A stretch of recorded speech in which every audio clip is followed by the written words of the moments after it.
Hello বন্ধুরা, এইটা হচ্ছে জানুয়ারি মাসের প্রথম দিকে আমরা যখন শান্তিনিকেতনে গেছিলাম। তখন এই দেখো সবাই মিলে চলে গেলাম শান্তিনিকেতনের উদ্দেশ্যে। আর ট্রেন থেকে নেমে এই টোটোতে চড়ে সব যাচ্ছি হোটেলের উদ্দেশ্যে। তারপরে গেলাম, ফ্রেশ হলাম, হয়ে চলে গেলাম রাজবাড়ি, শান্তিনিকেতনের ওখানে। রাজবাড়িতে একটু গিয়ে ফটোশুট টুট করে তারপরে চলে গেলাম সৃজনী গ্রামে।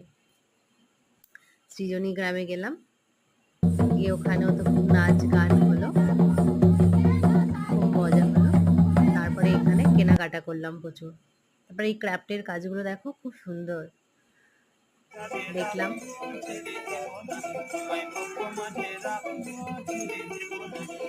তারপরে এই গান টান শুনে আবার ঘোরাঘুরি করলাম, করে কেনাকাটা করলাম। এখানে খুব সুন্দর প্রচুর দোকান আছে, কমও দাম, প্রচুর কম দাম। এখান থেকে সব কেনাকাটা করলাম, করে একটু বেরু বেরু করে তারপরে টাইম হয়ে গেল, বেরিয়ে এলাম।